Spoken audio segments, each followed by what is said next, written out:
4, اللہ تعالیٰ کے بھیجے ہوئے خاص بندے انبیاء کرام ہیں، مرسلین ہیں، اپنی اپنی قوموں کے لیے ہدایت حاصل کرنے کا ذریعہ تھے پیغمبر، اور ہمارے لیے سیدنا محمد مصطفیٰ صلی اللہ علیہ وآلہ وسلم قیامت تک کے آنے والے لوگوں کے لیے ہدایت کا ذریعہ ہیں۔ تو یہ مسئلہ کا مطلب کیا ہوا کہ جو وحی ہے، وہی وہ صراط مستقیم کا جو ہے نا ہدایت کا ذریعہ ہے۔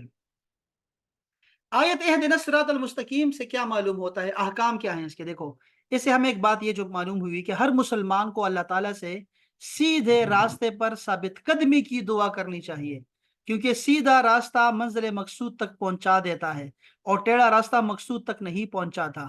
اللہ تعالیٰ نے فرماتا ہے کہ عقل والے اس طرح دعا مانگتے ہیں، ربنا لا تزغ قلوبنا بعد اذ ہدیتنا وہب لنا من لدنک رحمہ انک انت الوہاب۔ اے ہمارے رب، تو ہمیں ہدایت عطا فرما۔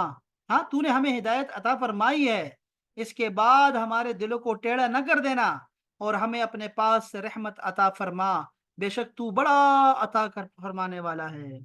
حضرت انس فرماتے ہیں کہ حضور پر نور صلی اللہ علیہ وآلہ وسلم کثرت سے یہ دعا فرمایا کرتے تھے، یا مقلب القلوب ثبت قلبی علی دینکا۔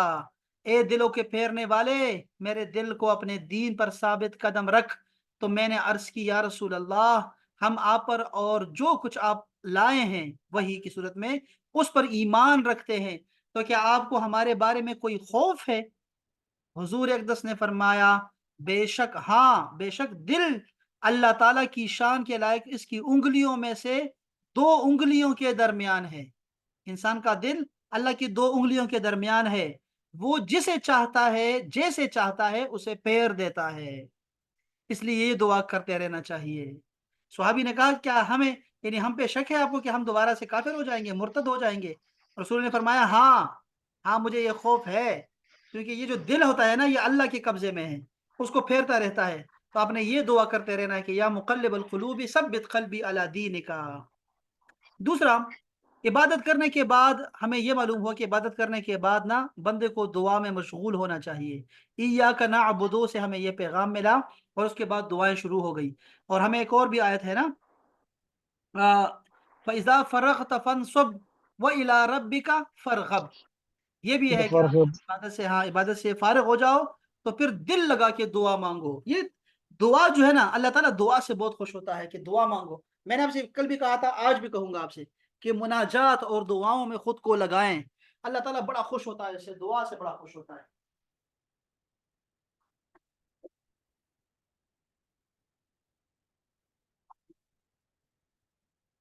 اچھا جی، صرف اپنے لیے دعا نہیں مانگنی چاہیے بلکہ سب مسلمانوں کے لیے دعا کرتے رہنا چاہیے، اس طرح دعا زیادہ قبول ہوتی ہے۔ دیکھا نا، یہ کیوں کہہ رہے ہیں اسے؟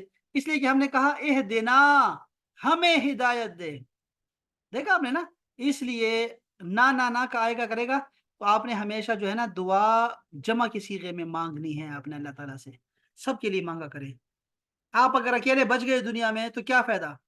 آپ کہیں مجھے سلامت رکھ، بس مجھے سلامت دے، سلامتی دے دے، مجھے مومن رکھ، تو کیا بنے گا؟ تم اکیلے رہ جاؤ گے پھر۔ تو سب کے ساتھ جو ہے نا، آپ نے سب کے لیے دعا مانگتے رہنا۔ یہ عجیب بات یہ ہے کہ اگر آپ دوسرے کے لیے دعا کرتے ہیں تو اللہ تعالیٰ وہی دعا آپ کے حق میں قبول کرتا ہے۔ اگر آپ نے کوئی دعا بڑے ہی اخلاص کے ساتھ مانگنی ہے نا، تو آپ یہ دعا جو ہے کسی اور کے لیے مانگے تو وہ آپ کے حق میں قبول ہو جائے گی۔ بڑا عجیب سودا ہے یہ، بہت خوبصورت سودا ہے۔ اچھا، اگلی آیت میں اللہ پاک نے فرمایا، ابھی دیکھو بندے نے کہا مجھے صراط مستقیم کی ہدایت فرما، یعنی کہ مجھے یا تو دکھا دے یا مجھے وہاں تک پہنچا دے، مستقیم تک پہنچا دے، صراط مستقیم تک۔ اب اسی میں اللہ تعالیٰ نے ہمیں بتایا کہ صراط مستقیم ہے کیا۔ یہ بہت اہم نقطہ ہے عقیدے کے حوالے سے، یہ بہت یہ اہم پوائنٹ ہے، اس کو لوگ ڈسکس نہیں کرتے، سائڈ پہ گزر جاتے ہیں۔ یہ ہے دے صراط الذین انعمت علیہم، ان لوگوں کا راستہ ہے یہ صراط مستقیم جن پر تو نے انعام کیا، غیر المغضوب علیہم، ان لوگوں کا راستہ نہ دکھا ہمیں جن پہ تو نے غضب فرمایا، ولدالین، اور نہ ہی گمراہوں کا راستہ، یہ نہ دکھا، یہ نہیں، بلکہ وہ جو جن پہ انعام کیا۔ یہ سیدھی راہ پر رہنے اور ثابت قدم رہنے کی دعا سیدنا یوسف علیہ السلام نے کی اور فرمایا وتوفنا مسلمن، اور ہمیں مسلمان فوت کرنا. یہ فرعون ہے، فرعون ہے. فرعون کے ساحروں نے، جادوگروں نے جب اسلام قبول کر لیا تو آپ نے دعا کی وتوفنا مسلمین، اور ہمیں مسلمان ہی فوت کرنا، چونکہ جس کا انجام برا ہے نا، اس کا خاتمہ بالایمان جس کا نہیں ہے تو وہ دوزخ میں جائے گا. ہمیشہ خاتمہ بالایمان کی دعا کرتے رہیں. اور رسول اللہ کے اصحاب نے دعا فرمائی وتوفنا مع الابرار، اور ہمیں نیکوکاروں کے ساتھ فوت کرنا. کسی سنیما میں مر نہ جائیں ہم، کہیں کسی گناہ کے کام میں نہ مر جائیں، چوری کرتے ہوئے، بدکاری کرتے ہوئے، کوئی گناہ میں مشغول ہیں اور فسق و فجور میں مصروف ہوں، یا پھر جو ہے وہ اللہ کی نافرمانی میں مشغول ہو اور موت آ جائے. تو اس سے آپ نے پناہ مانگتے رہنا ہے شروع سے ہی، ہمیشہ دعا کا حصہ رکھیں اس کو. اور اس کے علاوہ اس کو میں اٹھاتا ہوں یہاں سے. اچھا، یہ اس سیدھے راستے کی تعریف ہے. مودودی صاحب کہتے ہیں دیکھو یہ اس سیدھے راستے کی تعریف ہے. ہاں بس یہی، یہ اس کو میں صرف چینج کرنا ہے. یہ چاہیے مجھے یہاں پر. ٹھیک ہو گیا. اور یہاں پر جو ہے اب مودودی صاحب کیا کہتے ہیں اس بارے میں؟ کہتے ہیں کہ یہ اس سیدھے راستے کی تعریف ہے جس کا علم ہم اللہ سے مانگ رہے ہیں، یعنی وہ راستہ جس پر ہمیشہ سے تیرے منظور نظر لوگ چلتے رہے ہیں. اب وہ بے خطا راستہ کے قدیم ترین زمانے سے آج تک جو لوگ اور جو گروہ بھی اس پر چلا وہ تیرے انعامات کا مستحق ہوا اور تیری نعمتوں سے مالا مال ہوا. اکثر لوگ کہتے ہیں نا بھائی یہ کیا تم شخصیت پرست بن گئے ہو، شخصیتوں کی بات کیوں کرتے رہتے ہو، شخصیت میرا پیر، میرا استاد اور میرا انسٹیٹیوٹ اور میرا، کیوں ایسی باتیں کرتے ہو؟ یہ دین کا حصہ ہے، بلکہ یہی دین ہے.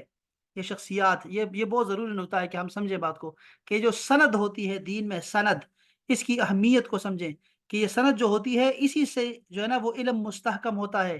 یہ امام جو مسلم شریف ہے، مسلم شریف کی ہے نا، مسلم شریف کے بالکل مقدمے میں امام مسلم نے لکھا ہے کہ یہ جو سند ہے، جب ہم کسی سے حدیث لیتے ہیں تو اسے پوچھتے ہیں تمہارا استاد کون ہے، اور اس کا استاد کون ہے، اور اس کا استاد کون ہے، رسول اللہ تک کیسے تمہیں یہ بات پہنچاؤ گے؟ تو کہتے ہیں یہ پوچھنا ہی ہمارا دین ہے، شخصیات کے متعلق پوچھنا یہی ہمارا دین ہے. تو اپنے دین کی حفاظت کرو. تو آپ نے، اگر میں آپ کو آسان سے بتاؤں آپ کو شخصیات کیا ہوتی ہیں، اس کی اہمیت کو سمجھیے گا. یہ تو یہاں اس آیت میں دیکھا آپ نے نا کہ اللہ پاک نے فرمایا ان لوگوں کا راستہ دکھاؤ مجھے. وہی لوگ لوگ لوگ لوگ، یہ جو لوگ ہوتے ہیں نا یہ کوئی بت نہیں ہوتے، یہ اللہ کے راستے میں کھڑے ہوتے ہیں. یہ جو ہم کو کہتے ہیں یہ مرشد ہے، یہ پیر ہے، یہ استاد ہے، یہ فلاں ہے، اصل میں وہ ساری زندگی صراط مستقیم پہ چل چل کے آیا ہوتا ہے. اس نے یہ نام ایسے نہیں کمایا ہوا، یہ اللہ نے لوگوں کے دلوں میں محبت ڈالی ہوئی ہے. تو وہ اب سمجھو بات کو کہ یہ سند کیا ہوتی ہے. سند یہ ہوتی ہے کہ جیسے امام بخاری کی کتاب ہے نا بخاری شریف، اب یہ 2 250 سال 100 سال کے بعد آئی ہے، لیکن ہم کہتے ہیں یہ اسلام میں قرآن مجید کے بعد سب سے صحیح کتاب ہے. بتاؤ کیوں؟ یہ تو امام بخاری پہ کوئی دین اترا ہے کیا؟ یہ کہاں سے صحیح کتاب ہو گئی سب سے؟ یہ اس لیے صحیح کتاب ہو گئی میری بہنوں میرے بھائیوں کی، یہ جو اگر بخاری شریف کبھی دیکھو نا تو اس کی آپ نے دیکھو ذرا تو وہ اتنی موٹی کتاب ہے. اصل میں جو رسول اللہ صلی اللہ علیہ وسلم کی جو فرمودات ہیں، جو اقوال ہیں، جو افعال ہیں، جو حدیث ہیں، وہ تھوڑی ہے، آدھی سے بھی کم ہے. یہ آدھی سے زیادہ کتاب کس چیز کی بھری ہے؟ صرف اساتذہ کے نام لکھے ہوئے ہیں کہ میرے استاد یہ ہیں، ان کے استاد یہ ہیں، ان کے استاد یہ ہیں، اور سند رسول اللہ تک متصل ہے. آج بھی فیصلہ صحیح حدیث کا اسی پہ ہوتا ہے کہ سند رسول اللہ تک پہنچ رہی ہے کہ نہیں، وہ صحابی رسول اللہ سے ملا کہ نہیں ملا، وہ تابعی صحابی سے ملا کہ نہیں ملا، اس کا ختمہ بالایمان ہوا کہ نہیں ہوا، وہ جو تبع تابعین تھے وہ کس کا شاگرد ہے، اور یہ اس کے استاد کا جو ہے کیا اس کی صحابیت واقعی جو ہے وہ مستند ہے کہ نہیں ہے. تو اگر صحابی اپنی بات شروع کر دے کہ رسول اللہ کا نام ہی نہ لے تو وہ حدیث مرفوع کے نیچے آ جاتی ہے اور کہتے ہیں موقوف حدیث ہے، یہ صحابی کا قول آ گیا ہے. وہ کہتے ہیں کہ ایسے ہوتا ہے، ایسا ہوتا ہے، اور ایسا نہیں ہے، اور ایسا ہے. تو اس کی ویلیو یک دم سے نیچے آ جاتی ہے، سمجھیے درجہ نیچے آ جاتا ہے. تو یہ شخصیات ہی ہوتی ہیں جو ہمیں دین پہنچا، یہ جو ہم تک دین پہنچا ہے نا، یہ سارا دین 1450 سال یہ ہمیں کتابوں نے نہیں دیا. یہ ذہن میں رکھیے گا، یہ وہ دین ہے جو آپ نے، میں نے اپنے ماں باپ سے سیکھا ہے یا اپنے مسجد کے مولوی سے سیکھا ہے. یہ وہی ہے جو ہمیں اساتذہ سکھاتے ہیں ہمیں. یہ وہ کتابوں سے ہم نے کوئی دین نہیں سیکھا ہوا. یہ جو عام لوگ ہیں جو کتاب کے قریب بھی نہیں گئے،